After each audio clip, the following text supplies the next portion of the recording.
Thank you. So what should we talk about first? I believe that we're heading into something that I call the Greater Depression. And I call it the Greater Depression because it's going to be much worse and much longer lasting and much different than the unpleasantness of 1929 to 1946. So that's the economic environment we're looking at today. And at the same time, all of the world's governments are basically bankrupt. They're all deeply in debt. They're all running gigantic deficits. They're all financing their deficits, not even through their very high taxes, but by selling bonds to their central banks, who then actually print up money to pay the government's debts. So the result will be a gigantic financial catastrophe, an economic depression, social upheaval in many countries, and probably wars as well, because when things get tough, governments always like to distract the local population with a foreign military adventure, which they think will unite the people, as if that were a good thing. So that's the general context of where we're at today. It's a gloomy picture, I'm sorry to say, but good times, bad times, and I believe we're heading into some very bad times, mainly caused by the actions of the state, actions of the government, many distortions that they're creating in the economy, many misallocations of capital, because most people don't think about it, but 100 years ago, or at least before World War I, national governments were only a very minor influence on the average man. National receipts of governments were just several percent, 5 or at most 10%. But now national governments everywhere in the world are taking 40, 50, 60% of the income of the average person, directly and indirectly. So this is a real problem. Anyway, that's the overall. Well, I agree with you. One of the problems that the world faces today is that most people think that the government is the same thing as the country. But in fact, the government is populated. Years ago in the US, it was said that the US government gets the best and brightest people. This is untrue. It's always been untrue. The only kind of people that you get working for the government are people that like to control other people. And Washington, D.C. Draws a certain type of people, like Las Vegas draws gamblers, and Los Angeles draws entertainment people. Well, Washington, D.C. draws people that like to control other people. They're dangerous. And it would be the same in Tokyo or the same in every national capital in the world. And I would say that the greatest danger to the average man today is his own government. Like, for instance, the US government today is doing all that it can to make Russia into the great enemy and Putin the new Adolf Hitler. Well, none of this is actually true. But by creating a foreign enemy, it makes you look like you're the good guy fighting against the foreign enemy. I don't see it that way, frankly. So I agree with what you said. And the greatest danger to the average person is his own government. And evidence of that is that the average person has to pay maybe 50% of his income to the people in government. And he has to use money, which is being inflated out of existence, making it very hard for him to save when the dollars or the yen or the francs or whatever they save with are being inflated out from under existence. It's turning people all over the world into serfs.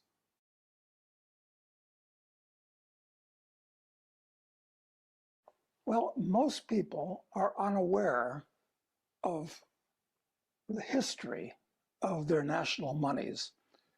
It used to be that the US dollar, the dollar was just a name for 1/20th of an ounce of gold. Instead of saying, I'll give you 1/20th of an ounce of gold, I'll give you $1. And the US government, from its founding up until 1933, they would have a $20 bill in your wallet, for instance. And the Treasury of the US government would take that, if you gave them a $20 bill, they would give you 1/20th of an ounce of gold.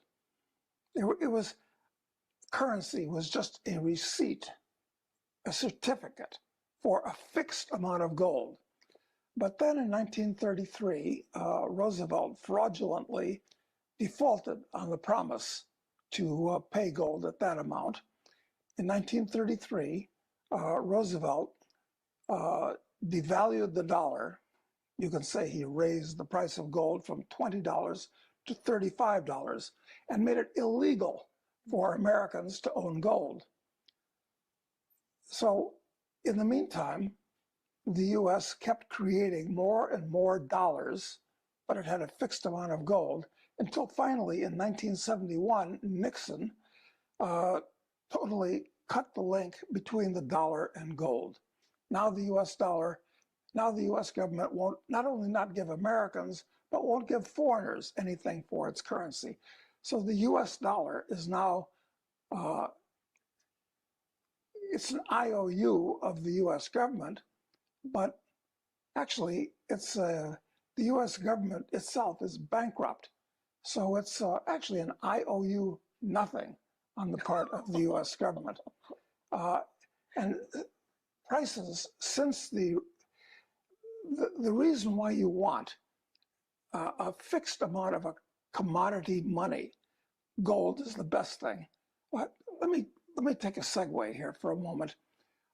In the 4th century BC, Aristotle, the great Greek philosopher, defined the 4 characteristics of a good money.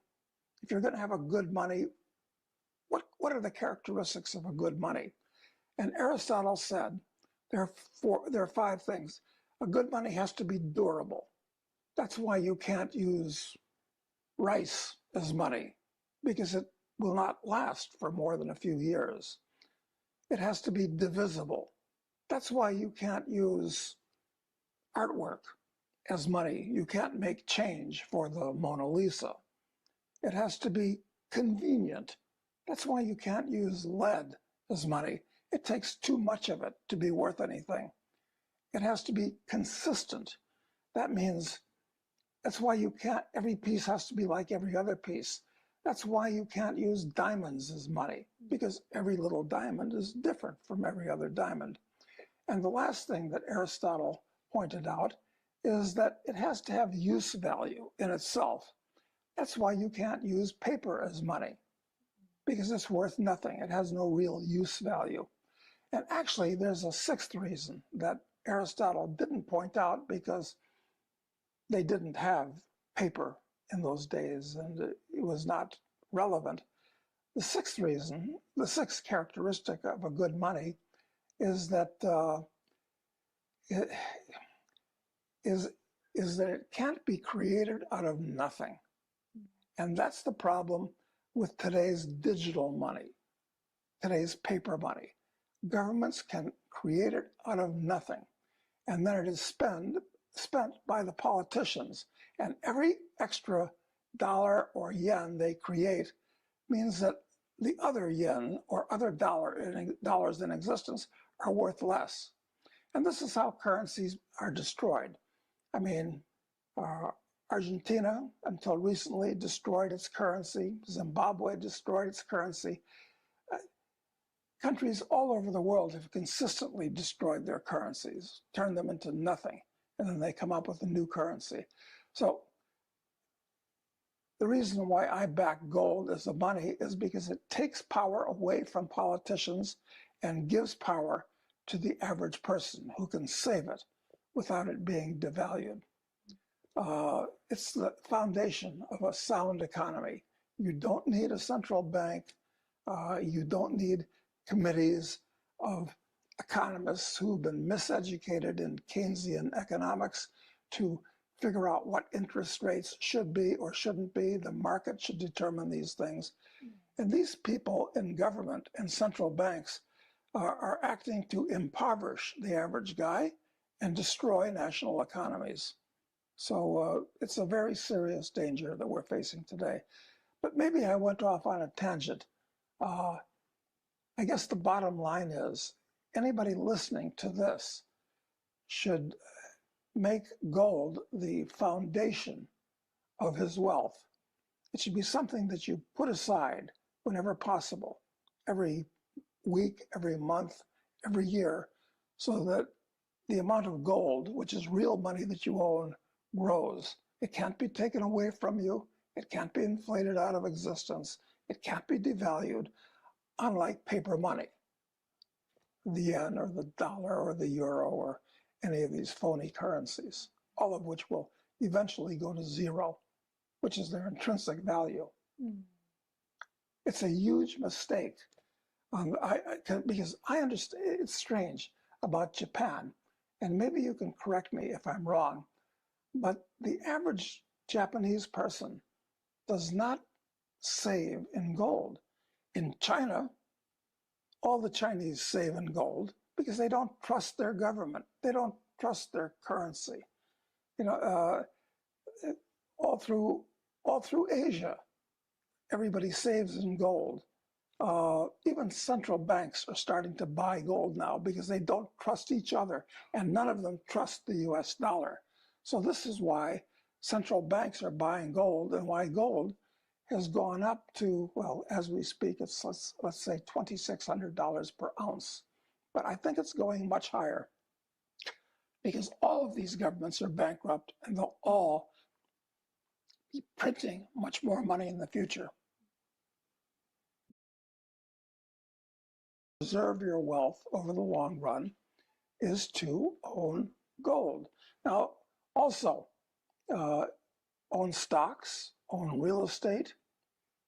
This is very good, but a foundation should be real money, should be gold. Yes. Because eventually the yen will reach its intrinsic value, which is nothing. It's just a promise on the part of the government that the government is not in a position to fulfill. It has many more obligations, many more debts than it has assets. So even though gold has gone up a lot in the last couple of years, especially, I think it's just the start of a big bull market and is going much higher. And you should buy gold not so much as a speculation, not to make more money, but for safety, for prudence. Those are the main reasons that you buy gold. Yes, I know that there are Yakuza in Japan, but to my way of thinking, Japan is one of the most honest countries in the world, much more honest than most other countries. And that's a danger for Japanese. They tend to trust their government and trust their banks, but they should trust neither their government nor their banks. This is why they should own gold in their own possession.